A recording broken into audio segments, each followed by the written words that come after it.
करते हैं भारत रत्न कर्पूरी ठाकुर की। आप जानते हैं जो भारत सरकार के द्वारा कर्पूरी ठाकुर को, जो कि 49वें व्यक्ति होंगे जिनको भारत रत्न पुरस्कार से सम्मानित किया जाएगा, उसकी घोषणा हो चुकी है। और भारत रत्न जो है 2 जनवरी 1954 से जिसकी शुरुआत हुई थी पुरस्कार देने की, और मरणोपरांत देने की तो परंपरा बाद में शुरू हुई थी। तो ये 49वें व्यक्ति हैं कुल जिनको कि भारत रत्न दिया जा चुका है। जननायक कर्पूरी ठाकुर का जन्म 24 जनवरी 1924 में बिहार के समस्तीपुर जिले के पितौंझिया गांव में हुआ था। अब उस गांव को कर्पूरी ग्राम के नाम से जानते हैं। आज उनकी जन्म शताब्दी है और इस मौके पे भारत रत्न मिलना भी काफ़ी खुशी की बात है। कर्पूरी ठाकुर बिहार में 2 बार मुख्यमंत्री रह चुके हैं और 1 बार उप मुख्यमंत्री रह चुके हैं। अपने कार्यकाल, दोनों कार्यकाल को मिला के वो लगभग 2.5 साल तक मुख्यमंत्री रहे थे और वो पहले गैर कांग्रेसी बिहार के मुख्यमंत्री थे। 1967 में पहली बार उप मुख्यमंत्री बनने के बाद उन्होंने अंग्रेजी की अनिवार्यता को खत्म किया। इसके चलते उनकी आलोचना भी खूब हुई, लेकिन हकीकत ये है कि उन्होंने शिक्षा को आम लोगों तक पहुंचाया। इस दौर में अंग्रेजी में फेल मैट्रिक पास लोगों का मजाक कर्पूरी डिवीजन से पास हुए हैं कहकर उड़ाया जाता था। इस दौरान उन्हें शिक्षा मंत्री का पद भी मिला और उनकी कोशिशों के चलते ही मिशनरी स्कूलों में हिंदी में पढ़ाना शुरू किया और आर्थिक तौर पर गरीब बच्चों की स्कूल फी को माफ़ करने का काम भी उन्होंने किया था। वो देश के पहले मुख्यमंत्री थे जिन्होंने अपने राज्य में मैट्रिक तक पढ़ाई की घोषणा की, वो भी मुफ्त में पढ़ने का सबके लिए इंतजाम किया। उन्होंने राज्य में उर्दू को दूसरी राजकीय भाषा का दर्जा दिया। 1971 में मुख्यमंत्री बनने के बाद किसानों को बड़ी राहत देते हुए उन्होंने गैर लाभकारी जमीन पर मालगुजारी टैक्स को बंद कर दिया। बिहार के तब के मुख्यमंत्री सचिवालय की इमारत की लिफ्ट चतुर्थ वर्गीय कर्मचारियों के लिए उपलब्ध नहीं थी।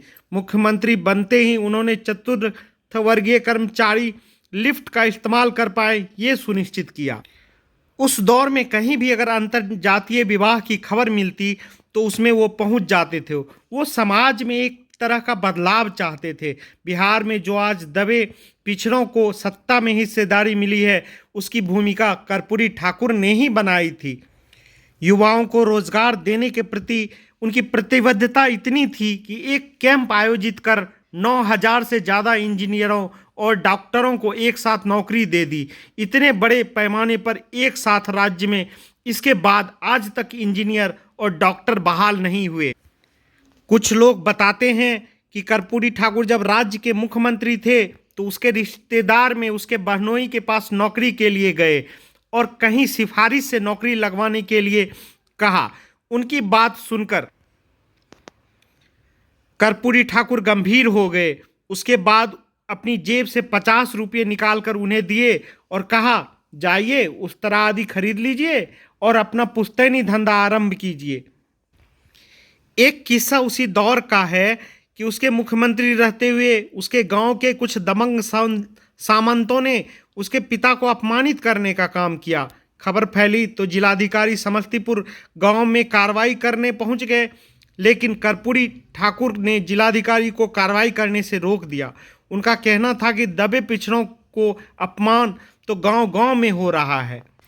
कहते हैं जब वो मुख्यमंत्री बने तो अपने पुत्र रामनाथ ठाकुर को पत्र लिखे और पत्र में 3 बातें लिखी थी। तुम इससे प्रभावित मत होना, कोई लाभ लालच देगा तो उस लोभ में मत आना, मेरी बदनामी होगी। रामनाथ अपने पिता की सादगी का एक हिस्सा बताते हैं कि जननायक 1952 में विधायक बन गए। एक प्रतिनिधि मंडल के साथ ऑस्ट्रिया जाना पड़ा, उसके पास कोट ही नहीं था, एक दोस्त से मांगना पड़ा।